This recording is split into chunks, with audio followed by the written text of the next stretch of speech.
O Trilhas da Democracia encerraria na semana passada a série especial intitulada Crítica ao Punitivismo e Abolicionismo Penal, que contou com a participação das professoras Vera Malaguti, Marília Montenegro, Vera Andrade e Cecília Coimbra. Porém, hoje a gente vai voltar ao tema, depois de ter ouvido 4 vozes que se tornaram referência na discussão sobre o punitivismo, de crítica ao punitivismo. Nós voltaremos ao tema escutando jovens pesquisadoras que seguem as trilhas abertas por essas 4 professoras, por essas 4 referências, e que se debruçam hoje sobre algumas das dimensões da crítica ao punitivismo, dessa realidade, desse senso comum punitivista, dessa ideia de que tudo se resolve por meio do direito penal, da expansão desse braço penal do Estado. As nossas convidadas de hoje são Clara Albuquerque, graduanda em Direito na Faculdade de Direito do Recife, da Universidade Federal de Pernambuco, que é pesquisadora de iniciação científica com uma bolsa da FACEP, do grupo Asa Branca, Criminologia. Seja muito bem-vinda, Clara, é um prazer recebê-la aqui, que é orientanda da professora Marília Montenegro. Seja muito bem-vinda, Clara. Obrigada. Feliz de estar aqui. Glauciene Farias Rocha, nossa segunda convidada, mestra em Serviço Social pela Universidade Federal de Pernambuco e atualmente coordenadora do Serviço Social da FUNASE, que eu tive o prazer de orientar no mestrado em Serviço Social da UFPE. Seja muito bem-vinda, Glauciene. Muito obrigada, Marco. Eu que agradeço o convite de estar nessa discussão tão pertinente e atual para a nossa sociedade. E a terceira convidada, Ana Luísa Barreto, que é professora, advogada, e que faz o doutorado em Direito Penal na Universidade do Estado do Rio de Janeiro e que é orientanda da professora Vera Malaguti. Seja muito bem-vindo, Ana. É um prazer recebê-la. Obrigada, Marco. Eu fico muito feliz com esse convite e a oportunidade de estar aqui hoje. Muito bem. Eu começaria fazendo uma pergunta a ser respondida pelas 3 convidadas. O título desse programa de hoje é Juventude contra o Punitivismo. E a minha pergunta vai exatamente nessa direção do título do programa. Como é que os jovens com quem vocês estabelecem relações na universidade, nos locais de moradia, nos locais de trabalho, nos movimentos sociais, nas redes sociais de amizades presenciais, nas redes sociais digitais, como é que essas juventudes, vamos falar no plural, como é que essas juventudes com quem vocês mantêm contato observam, enxergam esse senso comum punitivista, essa onda punitivista, essa ideia de que tudo se resolve através do encarceramento e por meio do direito penal. Ana Luísa, por favor. Bom, obrigada, Marco. Enfim, cumprimentar a todas as pessoas que nos assistirem aqui, cumprimentar minhas companheiras aqui, Glauciene e Clara, que eu estou tendo o prazer de conhecer hoje. Bom, essa, enfim, pergunta, acho que ela me remete a algumas questões, Marco. Primeiro, a pensar como é algo que sempre me despertou inquietação, que é pensar como a gente sai de uma ditadura civil-militar e entra na democracia, apresentando um quadro em relação à punição muito problemático. A gente tem um incremento do número de pessoas presas, um número de pessoas mortas que é completamente incompatível com uma democracia, enfim. E essa juventude, né, e, assim, de certa forma, vou me incluir nisso, enfim, né, já tem um tempo que eu saí da faculdade, mas como aluna, né, da faculdade de graduação em Direito, como aluna, mas essa inquietação, ela existe para mim desde os tempos da graduação, e tive a oportunidade de encontrar outras pessoas que se inquietavam como eu. E a partir das trilhas, né, que aí, como você coloca, foram abertas, né, por diversas pessoas, né, algumas delas que vieram falar aqui no programa, enfim, e várias outras, né, porque a gente, né, pensa tanto essas trilhas abertas no campo acadêmico, mas também nos movimentos sociais que sempre se inquietaram, né, com isso, e cada vez mais vem radicalizando essa crítica. Então, a gente tem aí os movimentos de sobreviventes do cárcere, os movimentos de familiares de pessoas presas, em especial as mães, que questionam esse estado de coisas.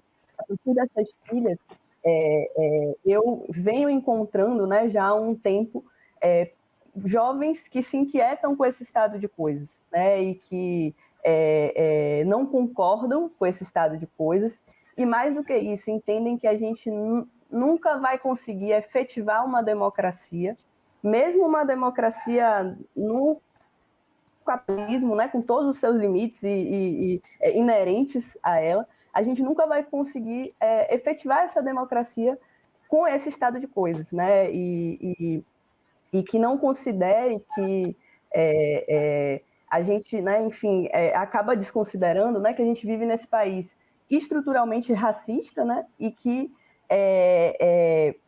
o sistema penal ele cumpre uma função essencial, né, de manutenção do estado de coisas, uma manutenção de um estado de coisas muito problemático, violento, grave. Então, nesses espaços que eu tenho oportunidade de circular, né, seja no campo mais acadêmico, seja no campo de movimento social, eu encontro muitos jovens inquietos, né, e incomodados com esse estado de coisas que a gente vem construindo, né, pensando aí, né, desde que a gente entra numa democracia, já há quase 40 anos, muitos jovens inquietos com isso. Então, um pouco isso, não vou me estender muito. Glauciane, você também entra em contato com essa juventude inquieta diante dessa realidade a que fez referência a Ana Luísa? Marco, eu sou assistente social, né, da FUNASE, que é a Fundação de Atendimento Socioeducativo aqui de Pernambuco, que é a instituição responsável, né, pelas medidas de restrição e privação de liberdade a adolescentes, né, e jovens que cometem ato infracional. E aí eu não tenho como responder a tua pergunta sem fazer referência a essa juventude que eu trabalho, né? A referência da Ana foi uma referência acadêmica, dos estudiosos, das inquietações, né, de um novo ramo, de uma nova trilha de estudos para esse fenômeno do encarceramento, né, que consideram elementos estruturais, que consideram elementos da totalidade social. E compartilho da visão dela, a gente vê um movimento diferenciado de pesquisas críticas nesse ramo. Só que responder a tua pergunta sem considerar a juventude que eu trabalho não teria como. E aí eu vou fazer um recorte da juventude que eu trabalho, porque é a juventude perseguida, é a juventude encarcerada. São jovens negros,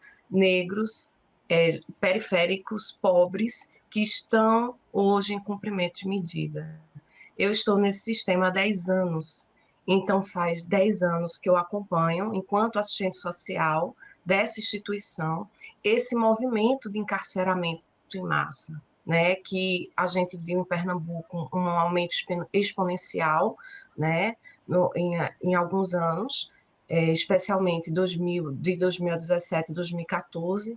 Agora a gente está vendo um declínio, mas é um declínio de uma tendência nacional, mas eu não posso desconsiderar essa juventude, que é uma juventude pobre, que é uma juventude periférica, que é uma juventude que está que historicamente é perseguida. A gente não está falando, quando eu falo desse recorte de cor e classe, eu não estou falando de um recorte atual, né? Não é o Brasil de 2023, é o Brasil da nossa história, né? Se a gente for pensar da formação social brasileira, a punição ela é voltada, ela tem um recorte de cor e classe. E aí essa juventude encarcerada, esses adolescentes e jovens que se encontram nas 23 unidades do Estado em cumprimento de alguma medida, são jovens que não tiveram acesso a políticas públicas eficazes, são jovens que foram punidos pelo Estado, pelo braço penal, não apenas no momento que entraram no sistema socioeducativo, mas é uma punição anterior, uma punição da falta de acesso de políticas públicas, uma punição da falta do Estado, da falta da sociedade, da falta da família na intervenção junto a esses jovens. Então, esses jovens existem. É importante que a gente pense, reflita e pesquise. Esse é o nosso papel enquanto pesquisadoras dessas temáticas. A gente precisa dar visibilidade a esse público, né? Eles adquirem uma visibilidade perversa, né? Os meios de comunicação os colocam como seres, como monstros, como seres não dignos de direitos humanos, de nenhum tipo de dignidade. E eu acho que o nosso papel, enquanto pesquisadoras dessa temática do encarceramento em massa, seja para jovens, seja para adultos, é dar visibilidade a esse público, é dizer que eles existem, é dizer que eles são detentores de direitos, é estar na luta pela visibilidade desses sujeitos, porque é isso que eles desejam, é isso que eles esperam, serem vistos, serem percebidos, e por isso que é importante a gente estar nessa discussão, por isso que é importante a gente ter esse momento aqui no Trilhas, porque nós precisamos avançar muito ainda na política socioeducativa, na política de segurança pública, de forma que a gente tenha uma política voltada para a prevenção, uma política pensando em promoção de vida e não de encarceramento e aniquilamento dos corpos. Clara, você é a mais jovem aqui, você ainda está cursando Direito na Faculdade de Direito do Recife, em Pernambuco. Como é que você observa essa juventude com quem você mantém contato, observando, né, essa onda gigantesca punitivista que nos assola? Bom dia, gente. Bom dia, professor. Então, eu acredito que eu compartilho muito da visão de Ana Luísa, no sentido de que eu tive a oportunidade de ter professores na graduação, que, principalmente, notadamente a professora Marília, que nos levam e nos conduzem a necessariamente, principalmente em cadeiras obrigatórias, né, a refletir sobre a realidade do sistema de justiça criminal. Então, eu acho que a gente consegue chegar dentro da universidade e dentro do curso, do nosso curso, a gente consegue chegar à conclusão de que o sistema de justiça criminal ele é falho. Ele não cumpre as suas funções aparentes, digamos assim, que seria de proteger o bem jurídico, de ressocializar as pessoas que entram no cárcere. Ele não cumpre essas funções. Isso é óbvio, isso é evidente. Mas o que, infelizmente, eu acredito é que a gente continua naturalizando o cárcere e, na verdade, vendo ele como inevitável. Por mais que a gente problematize, por mais que exista essa crítica e essa visão, e por mais que, quando a gente começa a trilhar esses caminhos e a gente começa a questionar isso e entrar nas nossas bolhas, movimento social, eu sou extensionista do Núcleo de Assessoria Jurídica Universitária Popular, o NAJUP, da UFPE, e dentro do NAJUP a gente tem essas discussões sobre abolicionismo, minimalismo, só que quando a gente chega no cerne da discussão, muitas vezes a gente acaba tendo o nosso ímpeto punitivista, sabe? Vou falar um pouco mais sobre isso quando eu for falar sobre a minha pesquisa, mas eu acredito que a gente continua vendo a prisão como um fim, no final das contas. A gente pode criticar, a gente pode problematizar, a gente pode compreender que aquilo não funciona, mas é como se fosse inevitável, como se a gente não conseguisse pensar em algo para além disso. Quando a gente vai tratar de abolicionismo, existe uma rejeição muito grande, né? Porque o que é que a gente vai fazer com essas pessoas?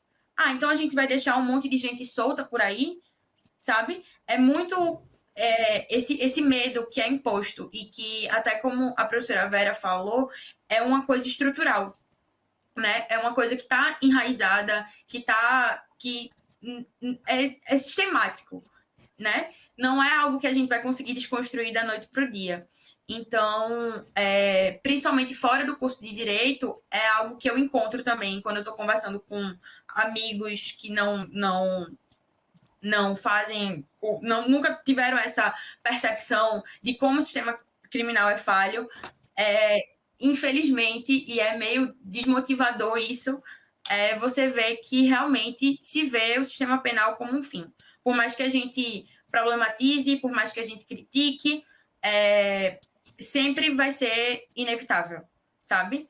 Sempre vai ser realmente algo que é um tabu, né? É uma dificuldade. Ok, o que é que a gente vai fazer para superar, então?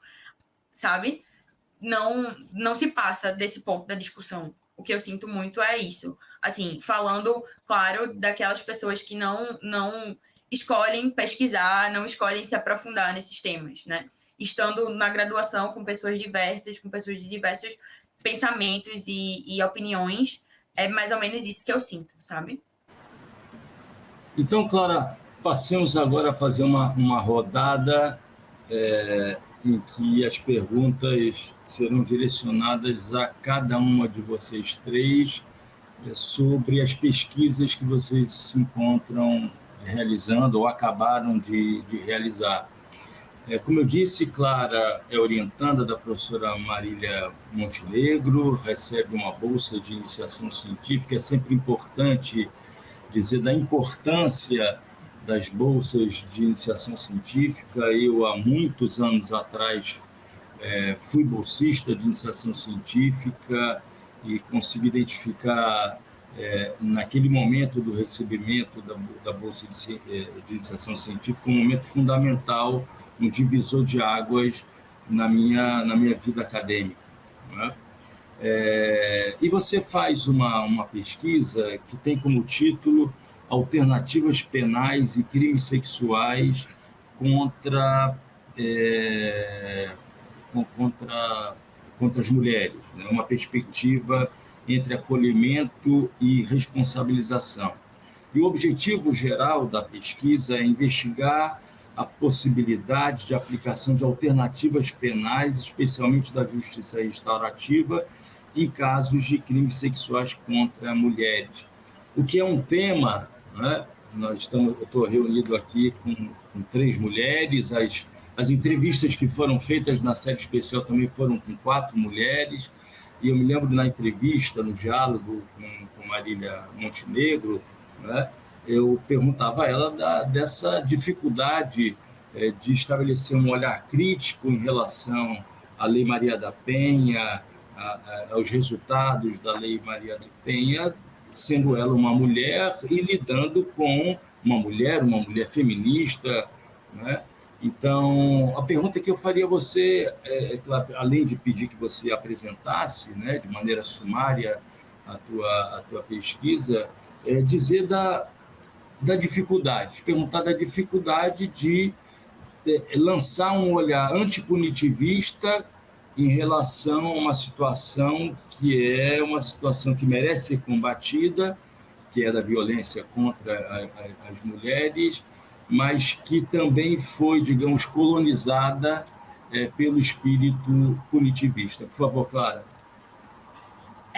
Então, como eu estava falando, né, eu também tinha muito essa dificuldade. Eu, quando entrei na graduação, tive o primeiro contato com o abolicionismo, os minimalismos, e tive o primeiro contato com essa ideia de não precisar do sistema de justiça criminal, eu pensava muito em, mas para estupro, não.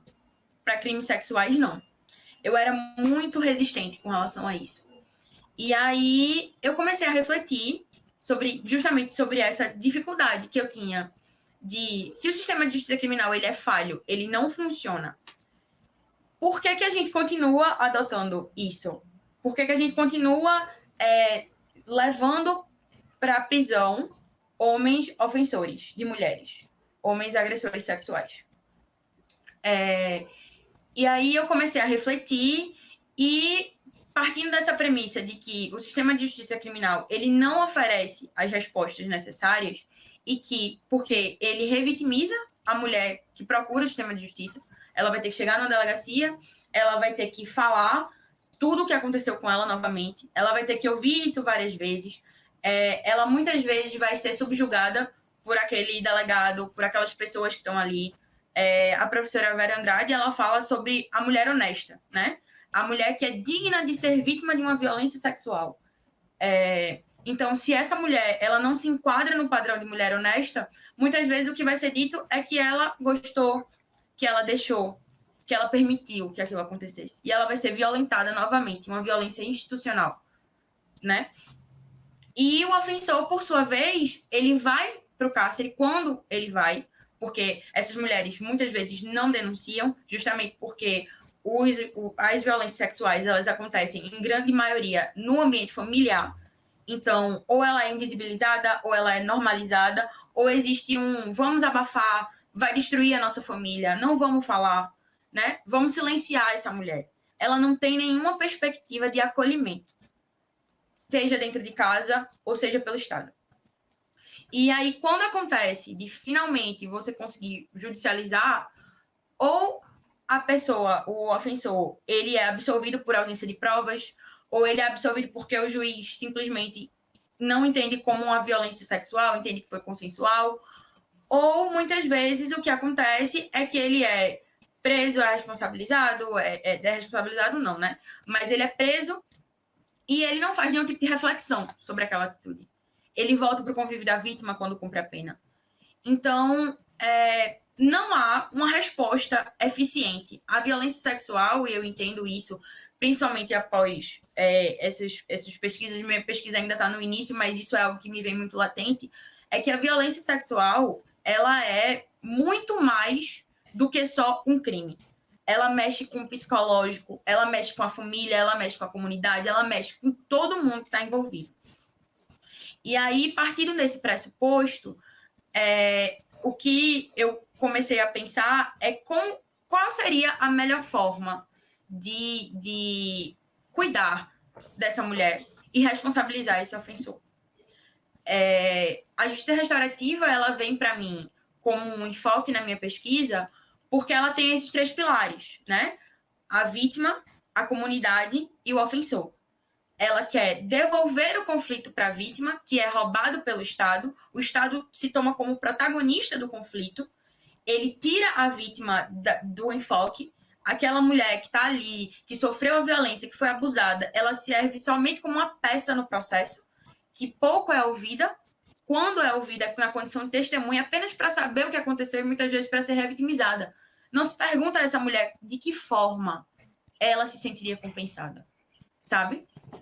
Então, a justiça restaurativa ela vem muito para mim nessa condição dialógica, de realmente não necessariamente colocar frente a frente, porque não é uma questão de... Existe a questão da voluntariedade, né? A vítima pode escolher não querer estar de frente com o seu ofensor, mas ela pode escolher. O ponto é esse. A vítima pode escolher. Então, a justiça restaurativa ela me vem como uma solução, uma alternativa penal. E existem outras também, não necessariamente para acabar com os crimes sexuais, mas para torná-los, pelo menos, algo mais dialógico, algo com mais participação da vítima, algo que realmente acolha essa vítima, seja com um aparato de apoio psicológico, enfim, apoio financeiro, apoio, qualquer apoio que possa fazer com que essa mulher se sinta segura e realmente acolhida. E até que ela tenha coragem de se impor e falar sobre isso. Da mesma forma que responsabilizar esse ofensor, né? Responsabilizar efetivamente, fazer com que ele reflita sobre aquela atitude dele, porque a gente vive numa sociedade machista, a gente vive numa sociedade patriarcal. Então, muitas vezes, esses homens sequer sabem, no sentido de ter consciência do dano que eles causam a essas mulheres, das consequências da atitude dele, porque muitas vezes eles acham que eles têm o poder, então eles podem fazer aquilo, isso é permitido. Enquanto mulher, é muito difícil para mim, era um lugar muito caro estar nessa discussão e entrar nessa discussão, porque a gente se coloca na situação de vítima, a gente tem medo disso todos os dias. Mas, de toda forma, me inquietava muito também o sistema de justiça criminal não ser a resposta adequada, sabe? Então, é mais ou menos por aí que eu estou traçando a minha pesquisa. Um dos objetivos é justamente entender quais são as alternativas penais existentes no nosso ordenamento jurídico e pensar elas adequadas para os crimes sexuais, tendo toda essa perspectiva de que é um crime que envolve muito mais do que só o ofensor e a vítima, e existem consequências muito piores, existem traumas envolvidos, existem medos, existem violências, muitas violências envolvidas. E é mais ou menos nesse sentido que eu estou caminhando com a minha pesquisa. Obrigado, Clara.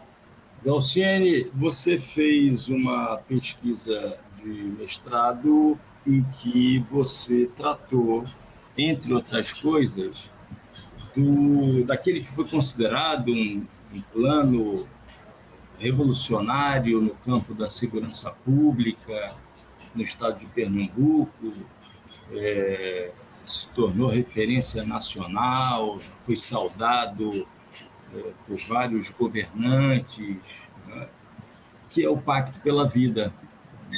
Foi criado durante o governo de Eduardo Campos, né, e teve o seu óbito recente com a sua substituição durante o governo da governadora do PSDB, Raquel Lira, por um programa chamado Juntos pela Segurança.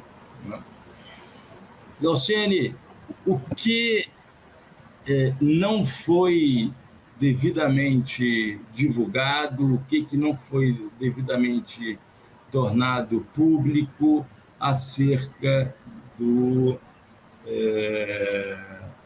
desse programa de segurança pública, Pacto pela Vida? Por favor, Glauciene.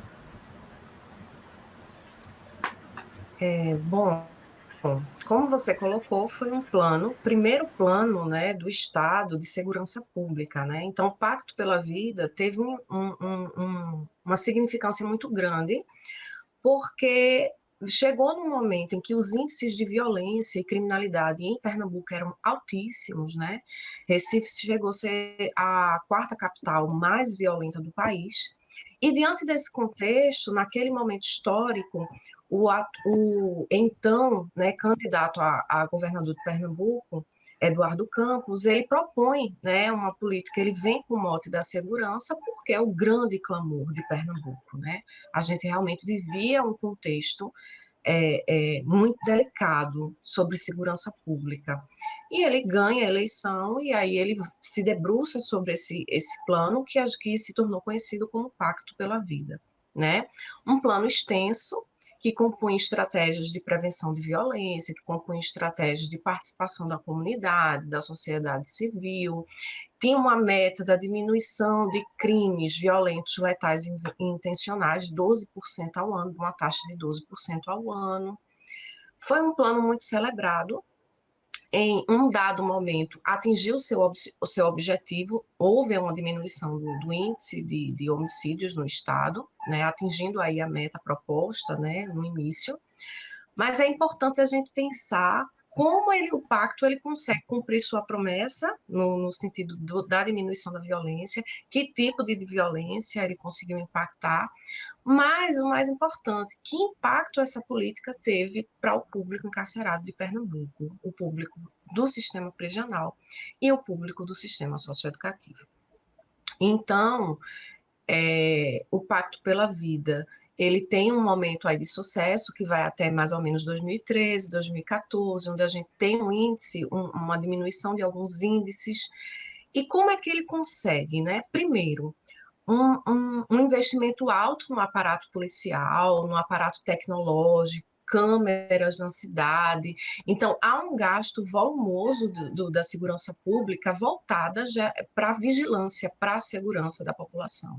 Então, são colocadas câmeras em vários locais da cidade, são novas viaturas para as patrulhas do bairro, são feitas várias estratégias de fortalecimento da polícia, de fortalecimento da segurança, com concurso, com viaturas, com gratificações, né? Então, os policiais recebiam gratificações na apreensão de drogas, os policiais recebiam gratificações nos mandados de busca e apreensão. Então, existiu toda uma estrutura, uma política de gratificações para o cumprimento do encarceramento. E aí, como você bem falou, foi um plano muito celebrado, inclusive reconhecido internacionalmente, né? A ONU, Pernambuco ganha um prêmio da ONU como um plano exemplar de segurança pública. E o que não ficou na evidência foi o que esse plano, de fato, trouxe como impacto, né? Para as populações que estavam no sistema prisional e no sistema socioeducativo. E aí a pesquisa foi nessa direção, né? Os dados do sistema prisional eles estavam mais claros, já tinham sido até estudados por alguns pesquisadores daqui do estado, e eu me debrucei a entender que impactos então tinham no sistema socioeducativo. No sistema prisional, o que é que a gente viu? O plano, ele previu ações, tanto para o sistema prisional, quanto para o sistema socioeducativo. E que ações eram essas? De aumento de vagas, de aumentos de prisões, de aumentos da melhoria das estruturas, né, em tese. E aí, só que não acompanhou o ritmo, né? O aumento de vagas não acompanhou o ritmo do aumento do encarceramento, né? E aí, o que é que a gente tem no sistema prisional? Uma superlotação, um grande número de presos sem o julgamento ainda, né? A situação de doenças infecto-contagiosas nas prisões de Pernambuco, né, com destaque para tuberculose, HIV/AIDS. Então, assim, um sistema caótico, né, em termos da polícia penal também, do que tange ao número de policiais dentro das prisões, e aí com toda a complexidade do sistema prisional, com toda uma administração feita pelos próprios presos, né, dentro dos sistemas. E aí a gente tem o Pacto pela Vida trazendo essa dimensão para a vida dos sujeitos, mas essa dimensão não foi visibilizada, né? O Estado não traz esses dados, o Estado não problematiza. O que o Estado fez foi mostrar à população que ele prendeu, que ele encarcerou, que ele realmente cumpriu o seu papel. E aí tem números, tem dados que mostram esse impacto, né, na redução da violência, na redução da criminalidade, mas não mostra o outro lado da moeda, né? Inclusive, esses dados da diminuição são dados, inclusive, questionáveis, porque, por exemplo, não temos dados da violência contra mulheres, eles não são bem mensurados, né, no Pacto pela Vida. E aí, a minha hipótese é que no sistema socioeducativo a gente tinha um impacto parecido, mas a gente não tinha dados até o momento. E aí a pesquisa se debruçou sobre isso, né, a minha dissertação de mestrado, e aí foi verificado que durante os anos de 2007 até 2014 houve um aumento significativo do encarceramento de adolescentes e jovens no estado de Pernambuco, né? A gente quase que dobrou o número de adolescentes encarcerados no estado. Houve um aumento de apreensão por tráfico de drogas, né? A gente chegou a um patamar, a gente tinha um patamar em volta de 10%, aí foi subindo. Em 2013, a gente teve um patamar de 30% de adolescentes encarcerados pelo ato de tráfico de drogas. Houve um aumento das unidades socioeducativas, tínhamos 17, houve um aumento para 23. Mas o aumento das unidades socioeducativas não significou a melhora de condições dessas unidades, porque a superlotação aumentou, né? Então, o discurso de que novas unidades, novas construções iam diminuir a superlotação foi falacioso, porque houve um aumento das unidades, porém a superlotação se manteve. Por que se manteve? Porque foram presos, foram encarcerados, foram apreendidos muitos jovens nesse momento. Então, a gente percebe que o Pacto pela Vida, ele trouxe muito mais prejuízos para essa população do que realmente benefícios, né? Como o plano previa, né? Melhorias das condições, a garantia dos direitos humanos, tudo isso ficou nos registros oficiais, nos documentos, porque Pernambuco foi denunciado à ONU pelas condições das prisões no Estado.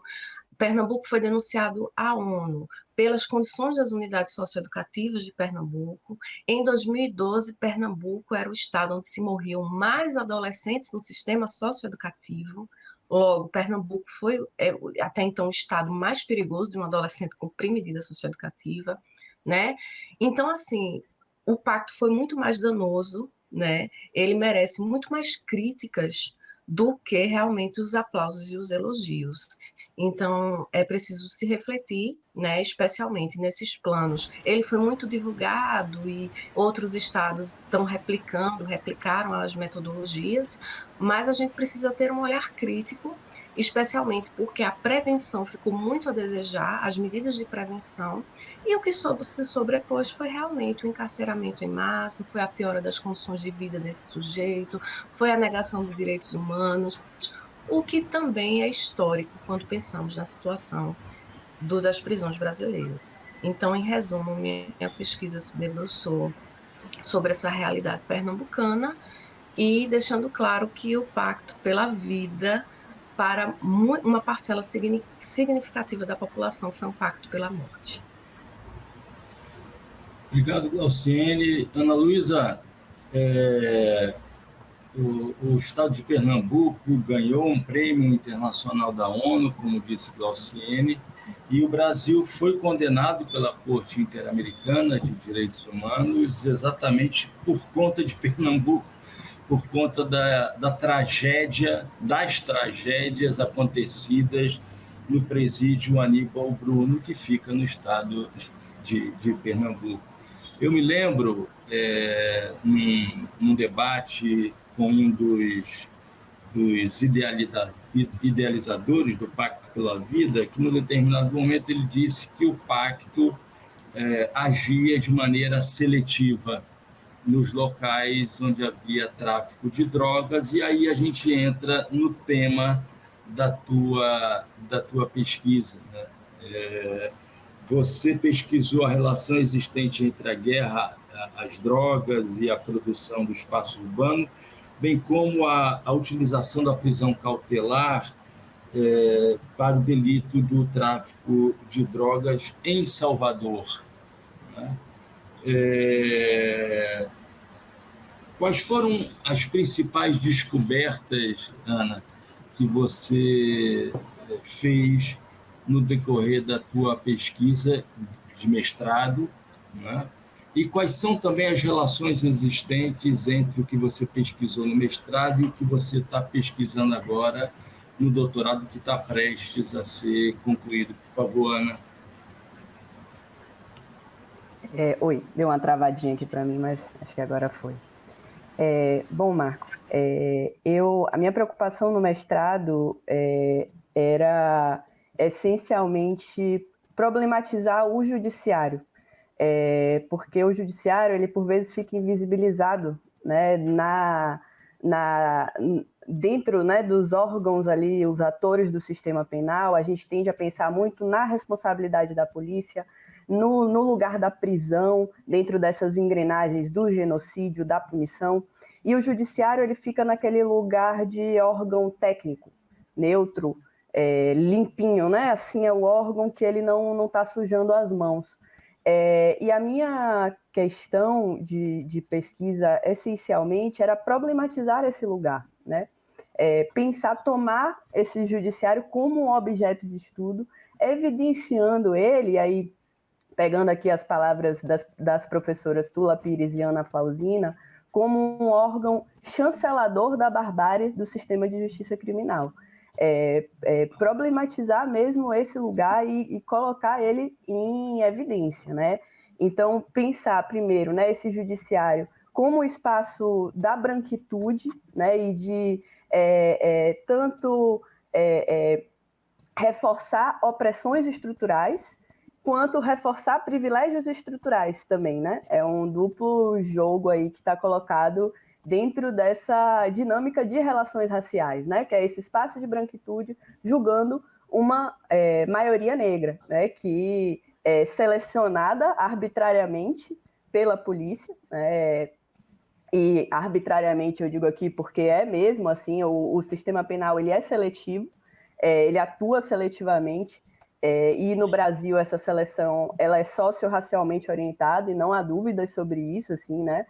Há uma gama de pessoas, seja do campo de movimento social, como eu falei há pouco, né, na minha fala, os movimentos de sobreviventes do cárcere e o movimento de familiares de pessoas, tanto vítimas de violência de Estado como de pessoas presas, né? São movimentos que estão aí apontando essa questão, né? E problematizando isso há muito tempo.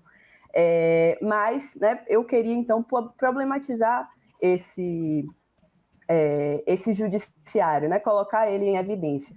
E aí eu pego a questão da política criminal de drogas, né? Que no Brasil ela assume, se reveste, né, desse lugar de guerra às drogas, porque entendo, né? Enfim, e aí até os dados falam por si mesmos, né? É o crime que mais encarcera.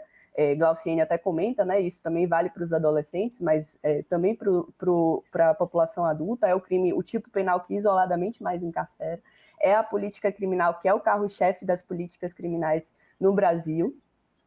E é um tipo penal aberto, né? Bastante aberto, e que ele está sujeito aí a muita arbitrariedade por si só. Glauciene até na fala dela fala, né, do Pacto pela Vida e das gratificações por prisão por droga. Isso assim é apavorante pensar, né, o que isso implica, né, gratificação por prisão, né, que loucura. Isso na Bahia a gente teve experiências muito parecidas, enfim, também nesse sentido. É o Pacto pela Vida, inclusive, né, que temos lá também. Não sei se é uma inspiração de Pernambuco ou o contrário, né? Não conheço muito bem essa história, mas o fato é que a guerra às drogas, né, tem esse lugar, e eu queria pensar esse lugar mesmo, né, o judiciário na guerra às drogas, a responsabilidade do judiciário nisso, né, o judiciário como responsável direto pelo encarceramento em massa. Né? Não é a polícia que prende, o judiciário está ali, não. O judiciário está legitimando prisões arbitrárias, o judiciário está legitimando prisões ilegais, o judiciário está mantendo pessoas presas preventivamente sob os argumentos mais absurdos, o judiciário está condenando pessoas com fundamentos mais absurdos. Então é um pouco o que eu queria, né, pensar ali no meu trabalho de dissertação, que depois desdobrou para outras coisas também, porque, né, eu fiz uma análise de mais de 600 processos, com mais de 900 pessoas presas. Então, era um material muito grande que eu tive acesso, né, para pensar aí. E aí, algumas questões que eu, né, trago aqui, né, para a gente pensar um pouco, problematizar isso,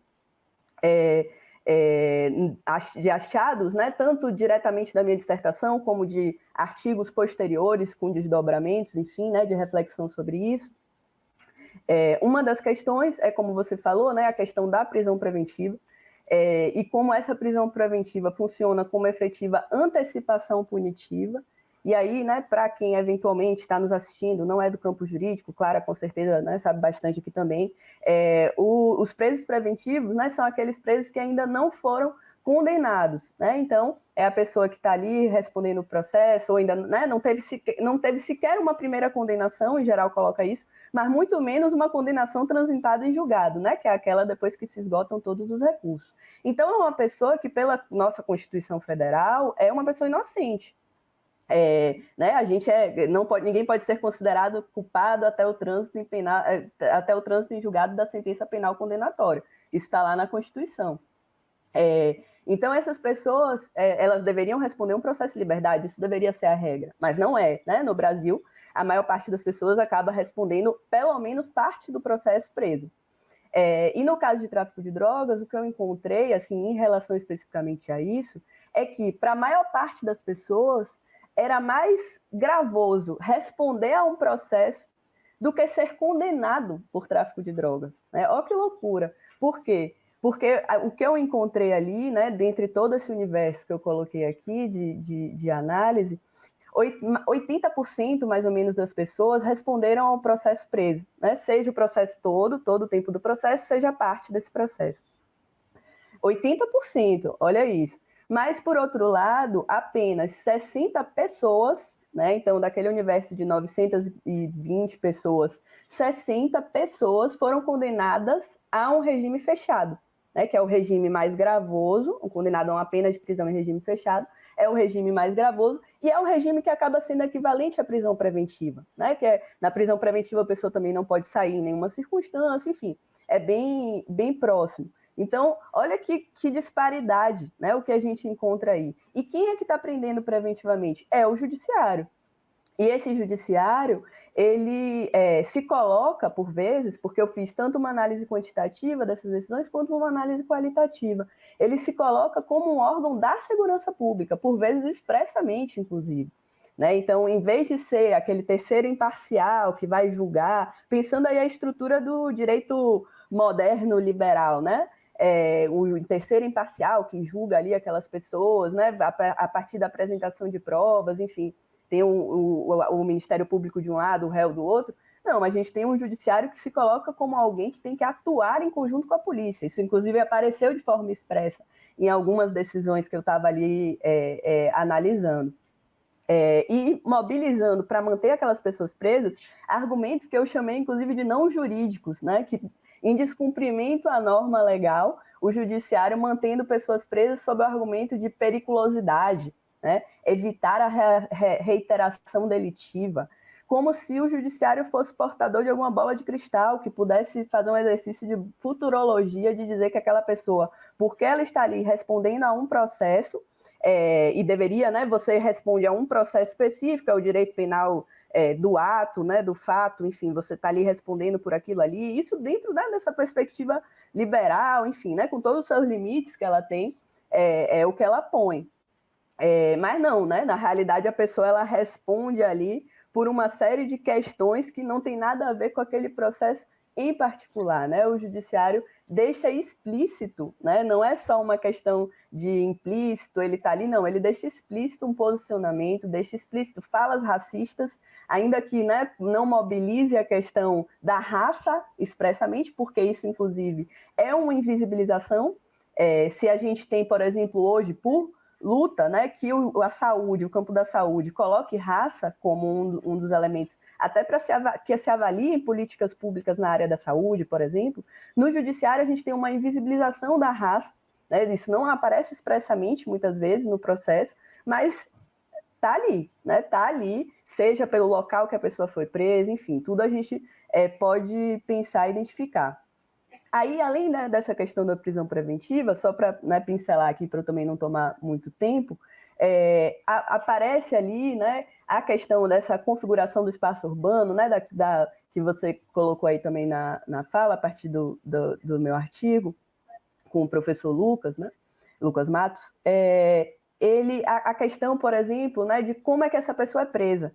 Essa pessoa ela é presa, em geral, né, uma prisão em flagrante, e o policial vai dizer, olha, foi presa por uma atitude suspeita. Atitude suspeita que, aí a professora Vera Malaguti já falou isso, né, há mais de 20 anos atrás, que tem muito menos com um fazer suspeito do que, na realidade, um ser suspeito, né? Quem é que está em atitude suspeita, né? São pessoas que estão fazendo condutas muito diferentes quando a gente vai olhar, estava andando, estava sentado, estava de moto, estava num bar, estava correndo. Não tem nada a ver a conduta em si, mas o ser suspeito é que aparece aí. E aí o papel desse judiciário em ouvir isso da polícia, encarar com normalidade e manter, por exemplo, preso preventivamente essa pessoa parada em atitude suspeita, sabe Deus o que é isso, e contribuir com o processo de o que a gente chamou aí nesse artigo em particular, Marco, de liberdades precárias, né? São pessoas em situação de liberdade precária. Ele está em liberdade até que alguém entenda que ele está em atitude suspeita e vai colocar aquela pessoa ali, enfim, né? E uma segunda questão também, né, dentro desse artigo foi a questão das violações de domicílio, né? Essa polícia que invade uma casa com argumentos mais esdrúxulos possíveis, e isso é encarado com normalidade também pelo judiciário. Claro que não é qualquer casa, né? Não é em qualquer bairro, não é em qualquer lugar da cidade, não é, claro, né? São espaços de maioria negra, são os bairros periféricos da cidade de Salvador, mas ele entra nessa casa e isso é encarado também com normalidade pelo judiciário e mantém aquela pessoa presa e eventualmente condena, enfim, com base nessa argumentação. Mas encerro aqui.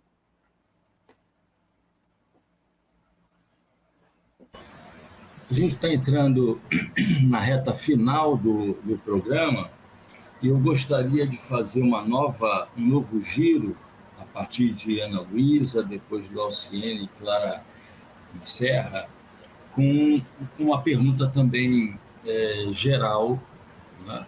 Mas que tem as suas particularidades, né? Em função de onde se encontra Ana Luísa, e se encontra espacialmente, né? Geograficamente, Glauciene e Clara. A pergunta é a seguinte: quais são as expectativas que vocês nutrem em relação à mudança dessa situação punitivista, desse clamor de punição, esse clamor de que os conflitos sociais sejam resolvidos através do direito penal e do braço penal do Estado?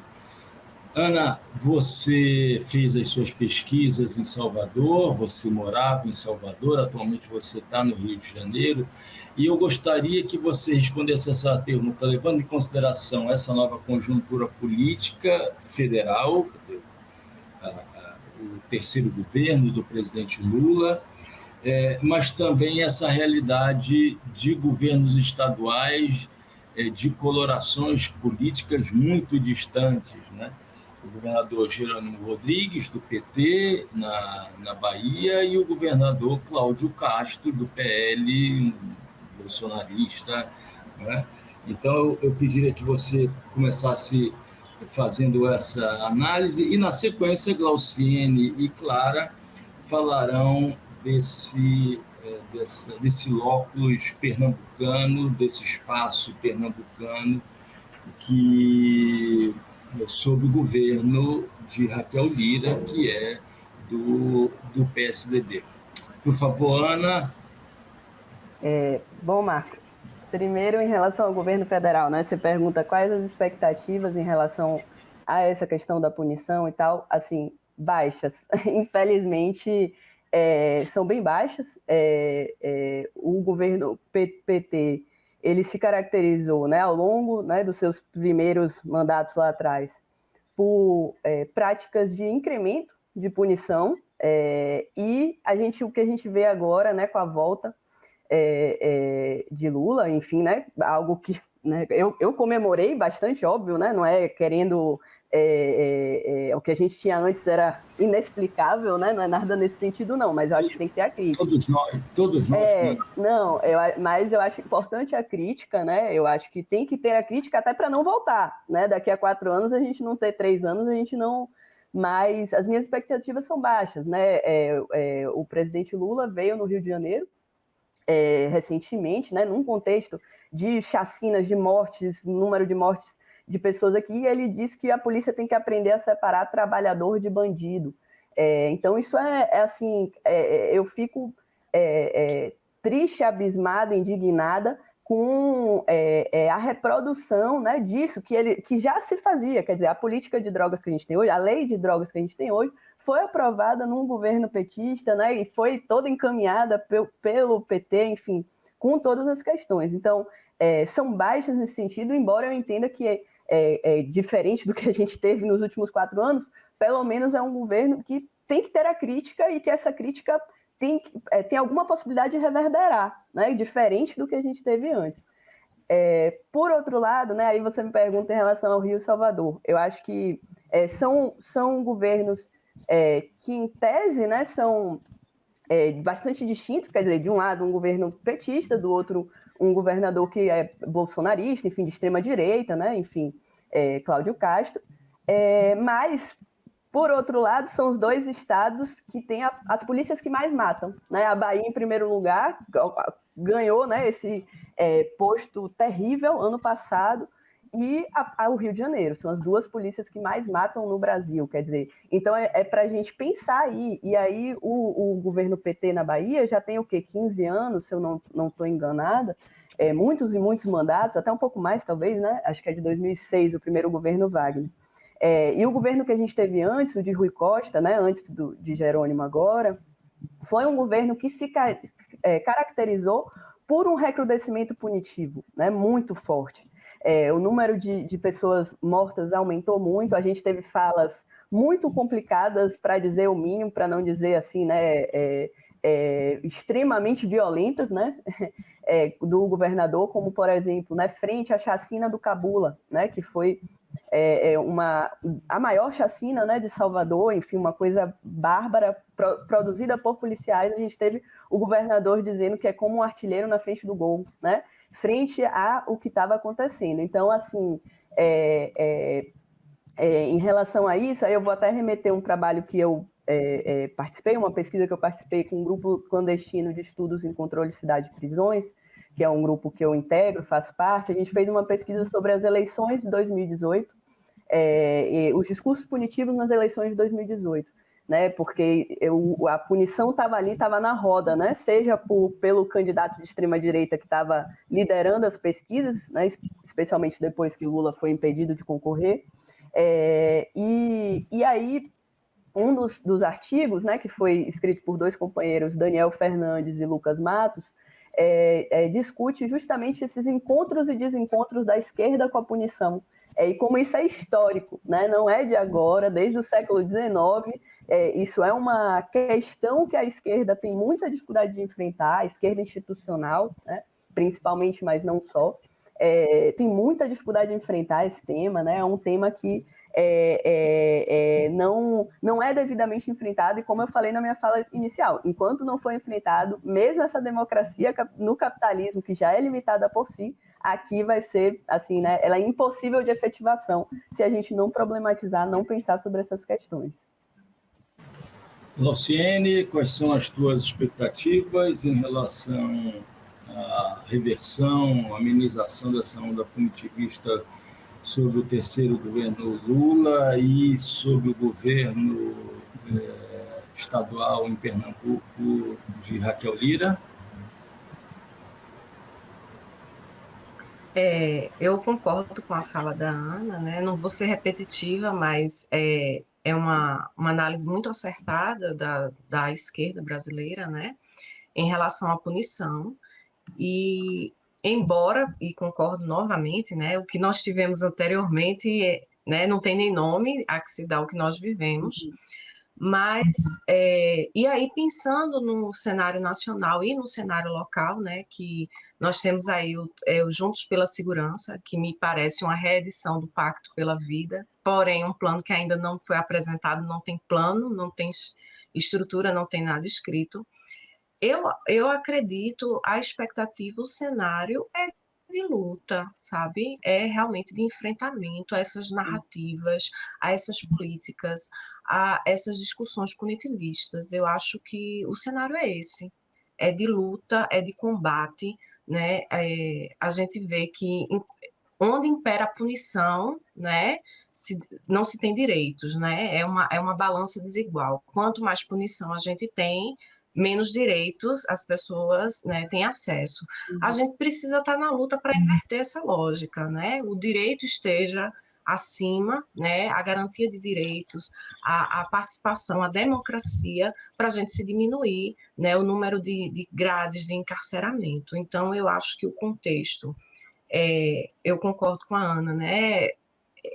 A esquerda tem essa visão ainda muito punitivista, a gente não vê grandes diferenças, grandes né, de governos de direita, mas eu acho que o nosso papel, e aí, enquanto sociedade, enquanto pesquisadoras, enquanto universidade, enquanto, né, militantes, é realmente estar nos debates, é ir para a luta, ir para a disputa, porque é um tema muito caro, necessário, né, e é um tema atual. E nós precisamos, né, dizer o nosso lado, aqui viemos. Então, a gente precisa estar nessa luta por menos grades e mais direitos. Clara, coube a você o papel de encerrar esse Trilhas da Democracia com as tuas expectativas em relação à mudança desse cenário punitivista. Então, eu me sinto muito contemplada pela fala de Ana Luísa e de Glauciene. Eu acho que, muito embora a gente tenha um governo agora no cenário nacional extremamente, não tem nem o que se falar, não tem como se comparar com o que a gente teve anteriormente, essa pauta do desencarceramento, ela é muito difícil de ser enfrentada. E a gente tem um Congresso extremamente punitivista, a gente tem a bancada do boi, da bala e da Bíblia, que tornam tudo ainda mais penoso para a gente que está tentando pautar o desencarceramento, né? Então, assim como o Glauciene, eu acredito que a gente é uma perspectiva de muita luta e de muita produção e de mostrar, realmente tentar, enquanto pesquisadoras, enquanto pessoas que enxergam as consequências do cárcere na nossa sociedade, nos cabe lutar e mostrar isso para as outras pessoas, tentando fazer com que elas percebam que aumentar a quantidade de presídios, que aumentar a quantidade de crimes, aumentar o punitivismo em si, no geral, aumentar o discurso punitivo, não adianta, não é eficaz, sabe? A gente tem aqui em Pernambuco o Complexo do Curado, que já foi falado aqui, né?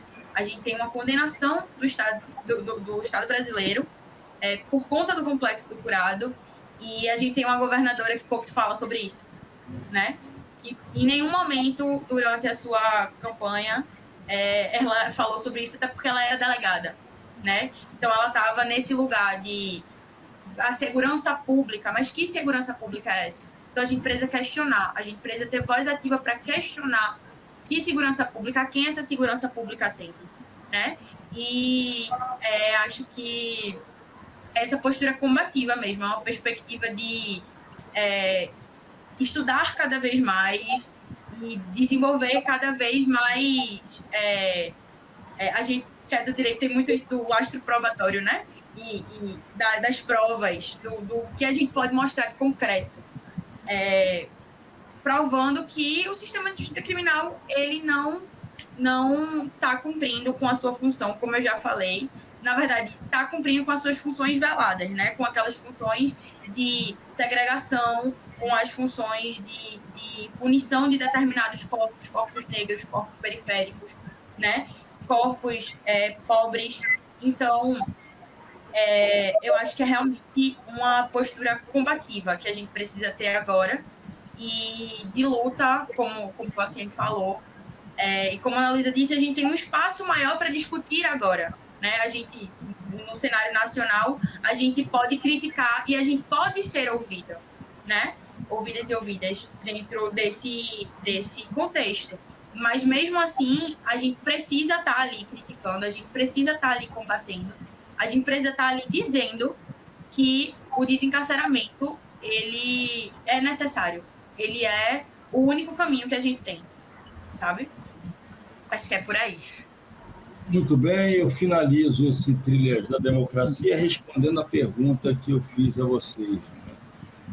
E dizendo que na condição de pessimista da razão, né, enquanto houver Ana Luísa, Glauciene e Clara, haverá esperança.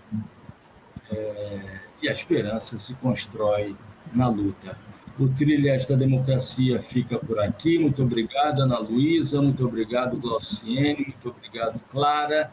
E nós nos encontramos na próxima semana, sempre debatendo, discutindo e defendendo a democracia e os direitos humanos. Até lá!